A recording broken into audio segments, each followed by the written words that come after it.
Anyone can be loud when they're angry. Anyone can raise their voice, throw an insult back, or react the moment they feel threatened. That takes no strength at all. But staying calm, staying steady, staying completely unshaken while everything around you is trying to provoke a reaction, that is one of the rarest, most powerful things a person can do. Calm is not weakness. Calm is not passivity. Calm is power in its purest, quietest form. And by the end of this video, you're going to understand exactly why and exactly how to build it.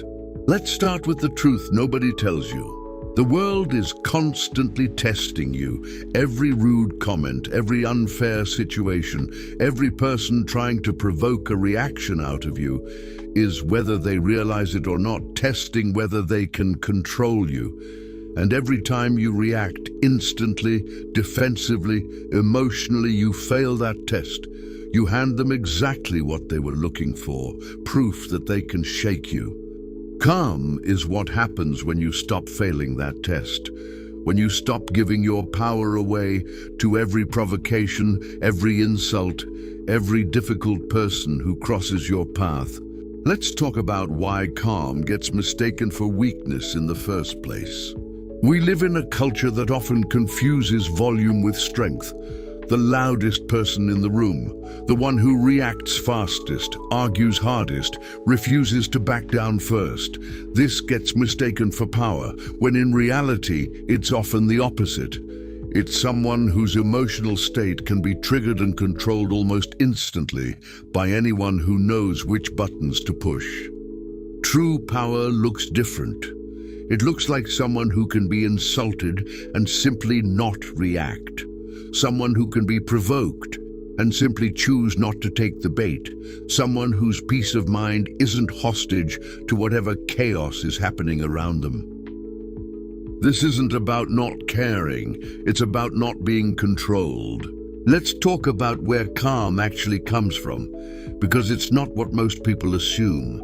Calm is not the absence of strong emotion. Even the calmest people feel anger, hurt, frustration, fear. The difference is not in what they feel.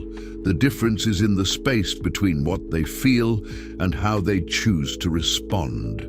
Most people have almost no space there. A trigger happens, and the reaction follows almost instantly, automatically, as if there was never really a choice involved at all.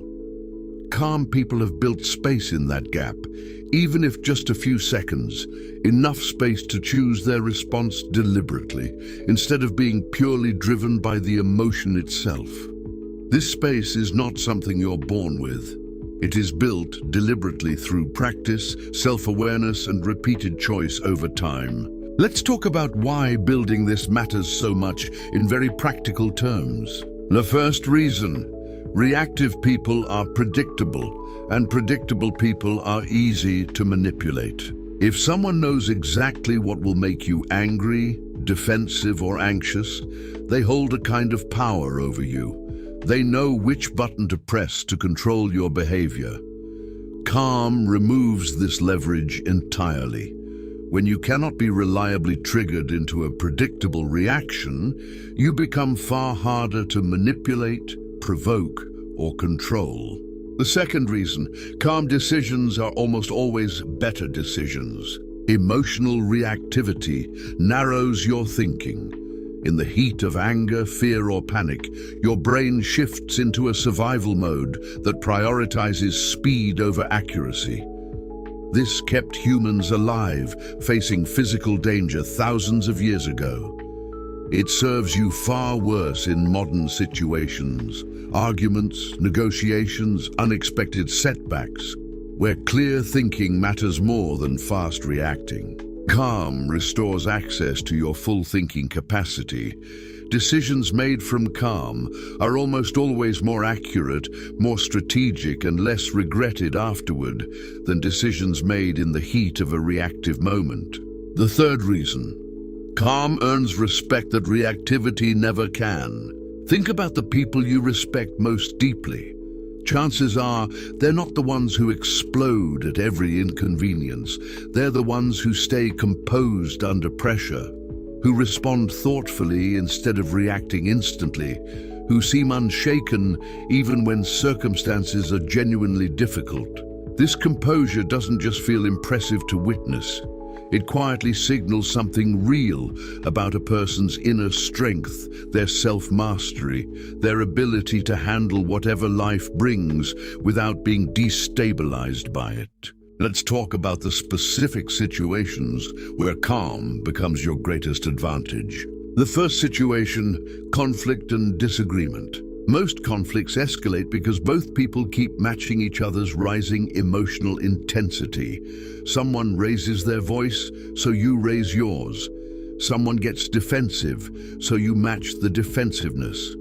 Within minutes, the actual issue disappears entirely, buried under layers of emotional reaction stacked on top of each other. The person who stays calm in this exchange holds enormous, quiet power. Not because they're avoiding the conflict, but because they're the only one still capable of addressing the actual issue, while the other person remains stuck in pure reaction. The second situation, receiving criticism or insults. When someone insults or criticizes you, there are really only two possibilities. What they said is true, in which case an emotional reaction doesn't change that truth. It simply adds unnecessary drama on top of it. Or what they said is false, in which case their opinion was never accurate. So reacting strongly to an inaccurate statement makes little sense either. This simple reframe, true or false calm, serves you better either way. Quietly strips away most of the power an insult holds over you. The third situation, facing genuine adversity, loss, or hardship. This is where calm becomes something far deeper than a communication tactic.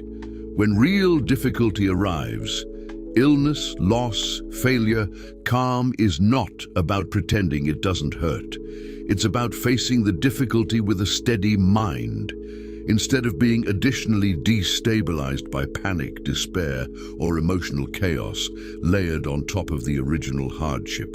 People who cultivate calm are not immune to suffering, but they suffer with a kind of stability that allows them to keep functioning, keep making sound decisions, and keep moving forward, even while the difficulty itself remains real and painful. Let's talk about the ancient roots of this idea, because it's not new. It's actually one of the oldest, most tested pieces of wisdom that exists.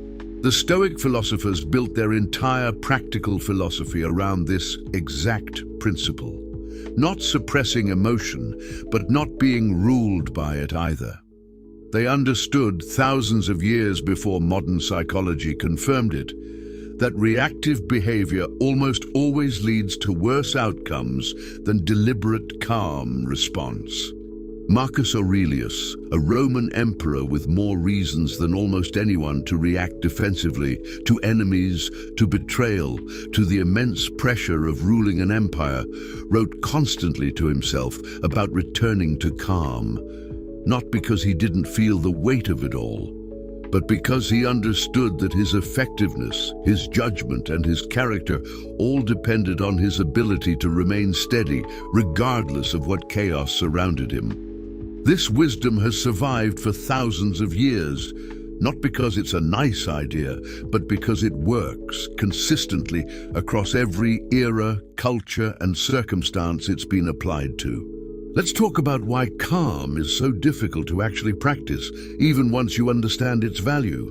Your nervous system was built for survival, not for modern social complexity. When you're provoked, insulted, or threatened, even just verbally, your body often reacts as if facing physical danger. Heart rate increases, breathing shortens. The urge to fight back or flee the situation entirely floods your system before your rational mind even fully catches up. This is why simply deciding intellectually to stay calm rarely works on its own in the heat of the moment. The change has to happen at a deeper level, training your actual nervous system to tolerate provocation without triggering full reactive mode every single time. Let's talk about how to actually build this practically, starting now. The first practice: create a pause between trigger and response. Even a few seconds, a breath, a moment of silence before responding interrupts the automatic reactive cycle. This single pause is where all real calm begins.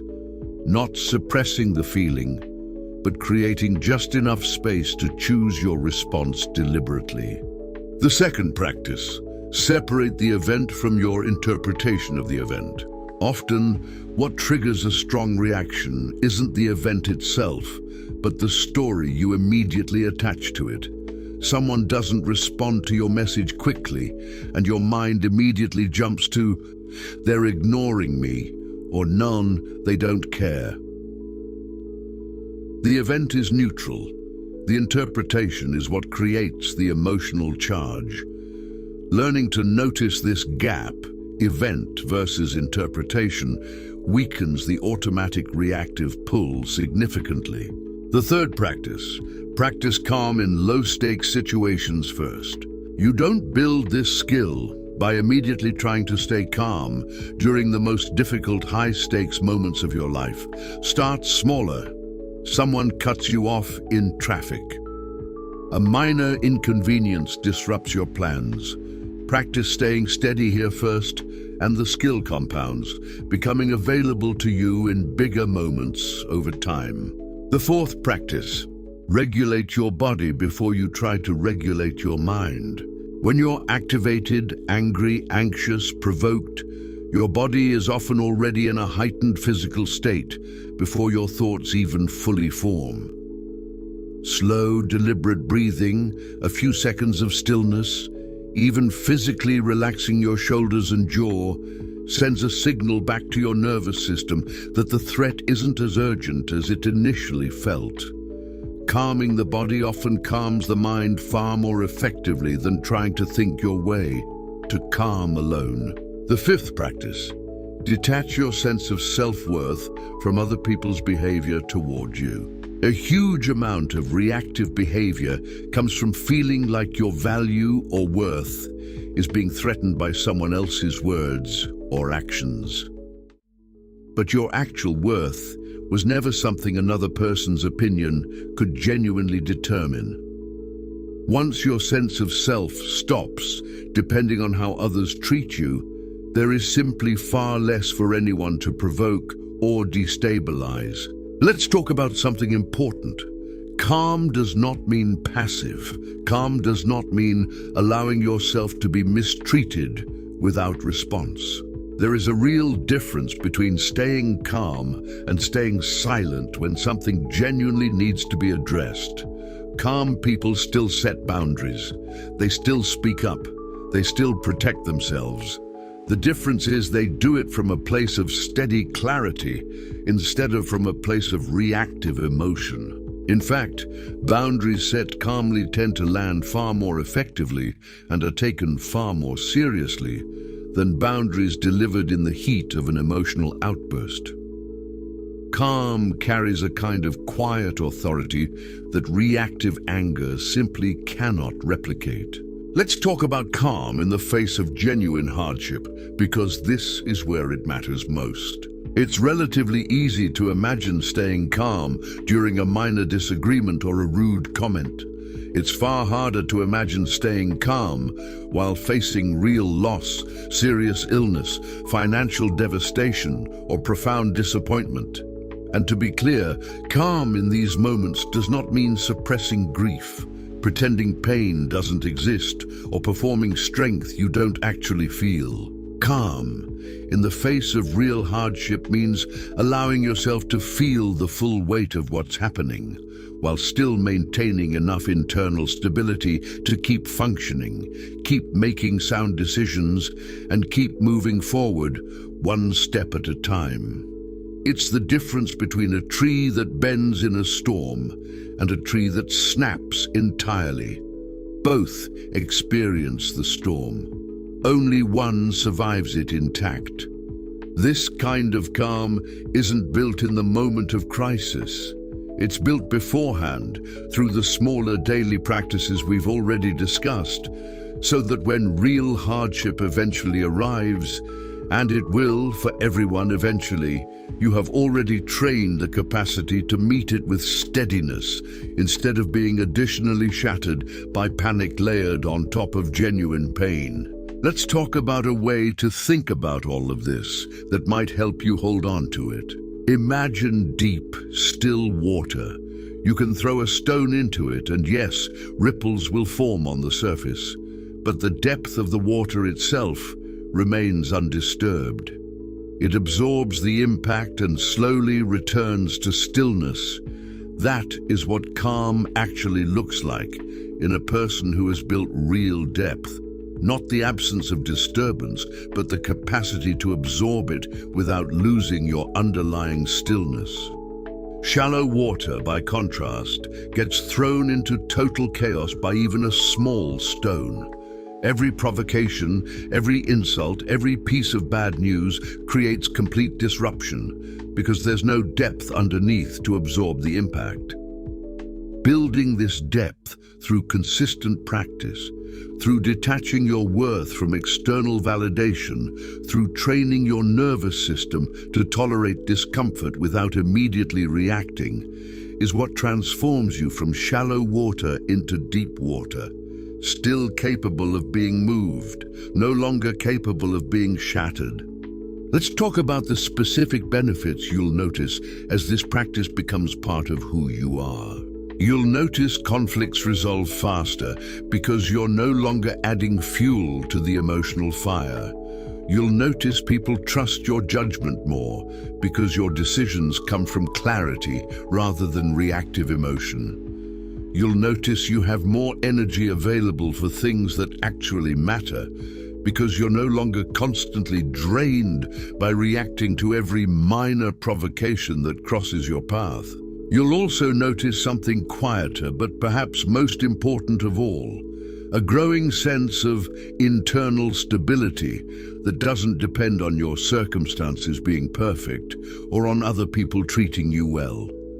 A calm that belongs entirely to you, regardless of what's happening around you. This is the actual definition of power in its truest sense.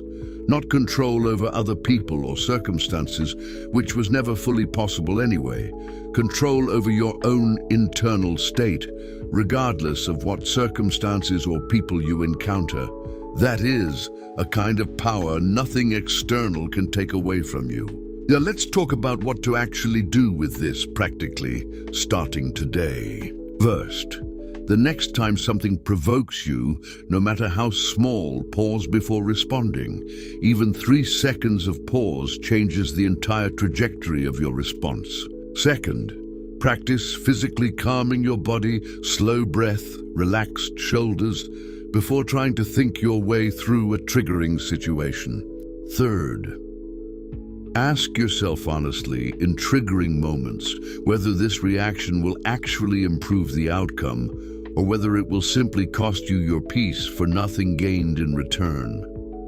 Fourth, start building this skill on small, low-stakes provocations this week deliberately, so the capacity is there when bigger moments eventually arrive. Let me leave you with this. Calm is not the absence of strength. Calm is not passivity, weakness, or indifference.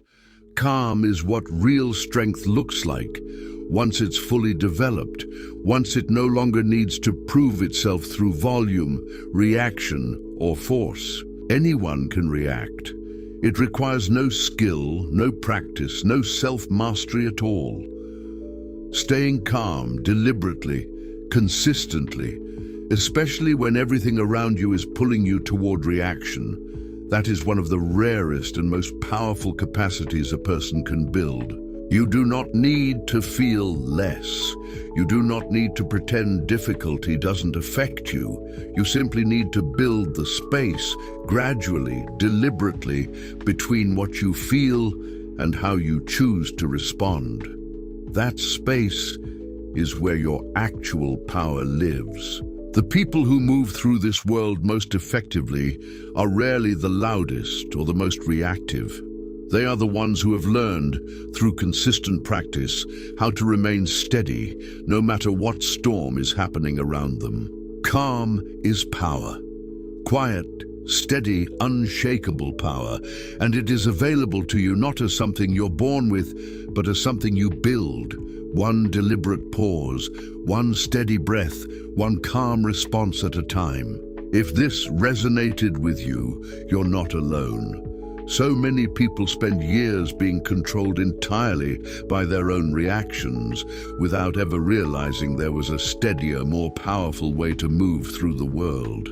If you're new here, this channel is called Withinism. We talk about things like this every week. The mindset shifts nobody explains clearly, and the honest, practical work of building real, lasting inner strength. If this video helped you, subscribe. Not for me, for the version of you that's still building this skill, one calm choice at a time. And if someone comes to mind who could genuinely use more calm and steadiness in their life right now, send this to them. Thank you for watching. I'll see you in the next one.